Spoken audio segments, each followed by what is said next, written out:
ও বিরাদার বন্ধু বাবারা ভাইরা, এই পবিত্র মাহে রমজান মাস এসেছে। এই পবিত্র মাহে রমজান মাসে যদি কোনো বান্দা একখানা কোরআন শরীফ একবার কোরআন শরীফ তেলাওয়াত করে, কোরআন শরীফের একখানা হরফ বা একখানা অক্ষর তেলাওয়াত করি, তো আল্লাহ রাব্বুল আলামিন বলেন, আল্লাহ তাআলা আমার দয়ার নবী সাল্লাল্লাহু তাআলা আলাইহি ওয়াসাল্লাম বলতেছি, একখানা হরফ তেলাওয়াত করলে আল্লাহ তাআলা তার নামায় আমলে 10টি নেকি লিপিবদ্ধ করে তার সঙ্গে সঙ্গে 10টি গুনাহকে maaf করে দেয়। বিরাদার মুআজ্জাজ সামাইনে কিরাম, আজ মুসলমান কোরআন শরীফ তেলাওয়াত করতে চায় না। আজকে মুসলমান পবিত্র রমজান চলে যায়, কোরআন শরীফ তেলাওয়াত করে না। দেখুন বিরাদার মুআজ্জাজ সামাইনে কিরাম, আলিফ একখানা হরফ হলো, আলিফ একখানা হরফ হলো, আলিফ তেলাওয়াত করলো, আলিফ উচ্চারণ করলো, তার নামায় আমলে 10টি নেকি লেখা হলো। লাম একখানা হরফ হলো, তার নামায় আমলে 10টি নেকি লেখা হলো। মিম একখানা হরফ হলো, তার নামায় আমলে 10টি নেকি লেখা হলো। বিরাদার, এইভাবে করতে করতে আলিফ লাম তিনখানা হরফ রয়েছে, তার নামায় আমলে 30টি নেকি লিপিবদ্ধ করা হয়। আল্লাহ তাআলা বলে তার নামায় আমলে 30টি নেকি দিয়ে দেওয়া হয়। 30টার সঙ্গে সঙ্গে 30খানা গুনাহকে maaf করে দেওয়া হয়। আজ বান্দা কত বাদশাহারা, সে বান্দা কখনো কোরআন তেলাওয়াত করে না। বছর চলে যায়, 1 বছর চলে গেল, কোরআন তেলাওয়াত করে না, তেলাওয়াত করে না।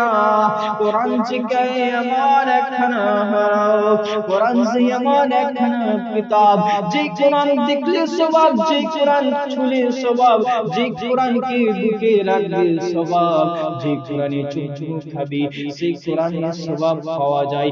বিরাদার, কোরআন যে ব্যক্তি তেলাওয়াত করবে তার সঙ্গে সঙ্গে যদি কোনো ব্যক্তি শুনে, তার সঙ্গে সঙ্গে যদি কোনো ব্যক্তি শুনে, তার যে ব্যক্তি তেলাওয়াত করবে সে যতটুকু সওয়াব পাবে, যে ব্যক্তি শুনবে সেই ব্যক্তিও তা সওয়াব পেয়ে যাবে। জোরে বলুন সুবহানাল্লাহ। আজ মুসলমান নিজের সন্তানদেরকে কোরআন শিক্ষা দিতে চায় না।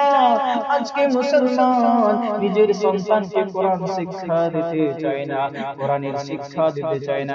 বাড়ির মধ্যে রাখবে যুবক ভাইরা শুনে নিন, আজ বাবারা ভাইরা মা খালারা শুনে নিন, এই কোরআন একখানা মাস্টার, একখানা বাংলা মাস্টার দেখি 300-400 টাকা বেতন দিতে পারি। যে এটা দুনিয়ার কাজে আসবে, এই শিক্ষা দুনিয়ার কাজে আসবে। আর এই কোরআনের সঙ্গে একখানা যদি মাওলানা সাহেবকে রেখে সন্তানকে যদি কোরআন শিক্ষা দিয়ে দিতে পারি, এই কোরআন শিক্ষা কাল কিয়ামতের দিনেও কাজে আসবে। আপনি ইন্তেকাল করবেন, আপনার সন্তান তেলাওয়াত করবে, আপনার নামায় আমলে এই কোরআন তেলাওয়াতের ওসিলায় আল্লাহ আপনার সন্তান কোরআন তেলাওয়াত করবে। এই কোরআন তেলাওয়াতের ওসিলায় আল্লাহর কাছে আল্লাহ তাআলা বলবে, আমার বান্দা কোরআন তেলাওয়াত করতেছে, ওই বান্দার বাবাকে জান্নাত নসিব দিয়ে দি। বিরাদার বন্ধু বাবারা ভাইরা, আপনার সন্তান চাই আপনার কবরের মাঝে, কবরের পাশে যে দুই হাত তুলে দোয়া করবে, আল্লাহ গো আমার আব্বার সমস্ত গুনাহ খাতা মার্জনা করে দাও। এই কোরআন শরীফের তেলাওয়াতের উসিলায় তাকে তুমি জান্নাত নসিব করে দাও। আল্লাহ সঙ্গে সঙ্গে সন্তানের দোয়া কবুল করে নি, বাবাকে জান্নাত নসিব করে দেয়। আজ কিছু কিছু জায়গা রয়েছে, কিছু কিছু বাড়িতে রয়েছে যে কোরআন তেলাওয়াত হয় না, আজ কোরআন তেলাওয়াত করে না। পবিত্র রমজান মাস আসে তবুও সিরিয়াল দেখতে ছাড়ে না, আজ সিরিয়াল দেখতে ছাড়ে না। ওই সিরিয়াল এমন একখানা জিনিস, ওই সিরিয়াল কবরের মধ্যে যাবে না। এই রমজান মাসে যত বেশি বেশি ইবাদত করবে, তার চেয়ে যত বেশি বেশি ইবাদত করবে, তাহলে আল্লাহ রাব্বুল আলামিন তো বেশি বেশি সওয়াব লিখি। এই বিরাদার, এই কোরআন শরীফের একখানা আলিফ একটা হরফ হলো, আলিফ একখানা একটা অক্ষর হলো। আল্লাহ বলে একটা অক্ষর যদি কোনো বান্দা বলে দেয়, তার নামায় আমলে আমি 10টি নেকি লিখে দিই, তার নামায় আমলে 10টি নেকি লিখি, তার সঙ্গে সঙ্গে তার 10টি গুনাহও মাফ করে দিই। পৃথিবী এমন ভাবের দুনিয়া, এই ভবের দুনিয়ায় রয়েছি আমরা সবই যে দিশাহারা।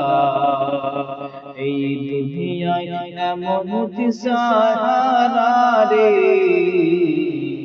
কোরআন ভুলে যায়। এই ভবের হিসাদের দুনিয়া কেউ তো ভুলতে পারে।